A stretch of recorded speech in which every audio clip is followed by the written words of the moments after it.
Well, thank you. I do apologize, Doctor, Mr. Chairman, for being late. Ms. Bice and I were at the Congressional Art Competition, thanking all the awardees, so it got started a little late. Our apologies. But anyway, we're glad to be here. Thank you, Mr. Chairman, for convening this, and Dr. Donfried, always a pleasure to see you and have you in front of the committee today. For more than a century, Congress has relied on the CRS for accurate, authoritative, and nonpartisan information so that we can better serve our constituents and carry out our constitutional obligations, responsibilities, and duties. To say CRS is busy would be an understatement. I'm sure that you'll be the last one to argue that point. In most recent year for which we have public data, and this has probably already been disclosed, so I'm repeating what you've already said. As I understand it, 75,000 custom responses to member requests, 2,700 new and updated reports, 6,500 bill summaries, 2,500 confidential memos, and 1,850 in-person consultations. I feel like I'm 1,800 of those 1,850. So thank you to you and your staff for all of that. And the work, I understand, has not gotten easier. Like so many of their fellow legislative branch support offices, CRS has been asked to do more with less. Even as the policy landscape grows more complex and the volume of legislation requiring analysis climbs year after year, Doctor, I want to recognize both you and your capable predecessor, now the acting librarian, Robert Newland, for the steadiness with which you've brought the service through a period of real transition, and so thank you for that. And looking forward, want to ensure CRS is making sound investments in the tools that will get the most out of the service and its brilliant employees. I know in previous testimony you said the adoption of any AI technology at CRS must enable adherence to CRS core values and deliver on the potential to create efficiencies in the development and publication of products for Congress. I completely agree and appreciate that. I'd like to underscore an important point. The most valuable part of CRS is not its technology, however, it's its people and the judgment they bring, the rigor, the expertise, professionalism that lets your analysts and attorneys break down any question for any member on any issue is why CRS is the gold standard. And I will also say that we've been, and I've traveled with my colleagues different places to talk about the types of institutions that help other legislatures around the world, and it's clear you have no peer in that regard. You truly are the gold standard, so I appreciate that. And I will say, in this age of AI, the scale and speed of legislative work only make that standard more important, not less.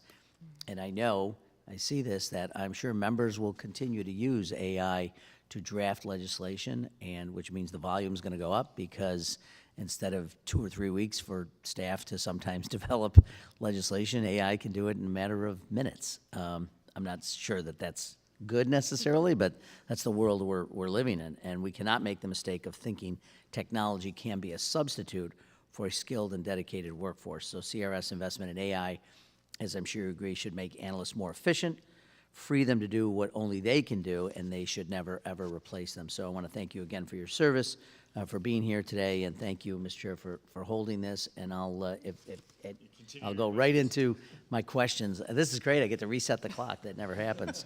But I do want to, maybe I can just then transition into, and I apologize if the chair asked this, if I'm asking you to repeat anything, but talk about your experience using AI to produce bill summaries. What have you learned? What lessons should we all be mindful of as we not only work with you, but work with our own staffs and develop standards about the use of AI? Thank you, Ranking Member Morelle. And I just want to thank both of you for sharing your support of the 595 people I work with at the Congressional Research Service, because I am here representing them. I hope I will do it and make them proud. I'm here to answer all your questions, but those are really the heroes of all of the work that comes out of CRS. Thank you for asking me about bill summaries. I think you were talking about how AI can produce bills at a really quick speed. Turns out you all can produce bills at a really quick speed. I think you're up to almost 17,000 in this Congress. And we have a Which I will just pause, and I don't know if the other members have this experience when you're at an airport and someone says, "What do you think about HR 6571?" Like, I don't know. So I appreciate you highlighting how many bills are introduced. And we got 12 people who were summarizing those bills. So technology is our friend. We would love to figure out how technology can help us summarize that large number of bills. So there was enthusiasm about an experiment to test the role of AI, and I shared in my opening comments that we were a bit disappointed because those 6 LLMs that we tested, out of the 3,000 bill summaries that came out of it, there was an accuracy rate of 3%. So it was really good at summarizing bills to rename a post office. But when you got to any level of complexity, it was really challenging for the LLM. So I'm sorry, I misunderstood you. Say that again about the accuracy level? So we tested 6 large language models. We fed in 1,000 bills. We got 3,000 bill summaries at the end of that process. When our analysts reviewed them for accuracy, objectivity, they assessed that there was a 3% accuracy rate. So 97% of those bills would never have met our standard Wow. for sharing them with you.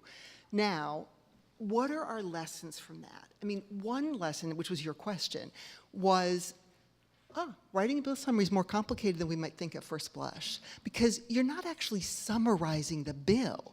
What we're doing is analyzing how that bill would change existing law. And it turns out that's a little more complicated. And when those LLMs are drawing from the internet, they're coming up with some unusual things. Okay, so more complicated. Okay, so how could we use technology? Second lesson learned is, well, don't throw the baby out with the bathwater. Maybe AI wasn't great at producing those bill summaries, but let's break down the bill summary workflow and see if AI tools can help us along that process. We were able to use end-of-year money to work with a contractor, and we now have an implementation plan for discrete places in that workflow where AI could help us prioritize bills going to the floor. I won't go through all the examples, but that is our next step of how we think AI can allow our analysts to be much more productive in producing the bill summaries. Third lesson learned is, unfortunately, you need resources to do that. So that's connected to the FY27 budget request. And I realize it's a hard year. I realize there's not a lot of money. I'm eyes wide open. We may not get that request. So we will continue to move on that path, but will be much slower and much more limited in what we can achieve. So thank you for the question. Is that, and I note in your budget proposal for 2027, includes a request for 5 staff members with data science and AI development experience. Is that in line with what your request that you were just referencing? Yes, so when we talk about integrating AI tools into that bill summary workflow, we will need to customize tools for that. And I work with really smart people at CRS, and many of them are integrating AI in important ways in the work that they're doing. We have a couple of examples, but they have full-time jobs. They're not AI developers. So we really need to buttress our workforce with, we think 5 people is the reasonable estimate to achieve some of these goals. So you actually want them to help develop the AI tool. You're not going to outsource that. You think it's... We have various uses for them, but yes, that would be one. Thank you for all you do. Thank you and your team. And with that, I yield back.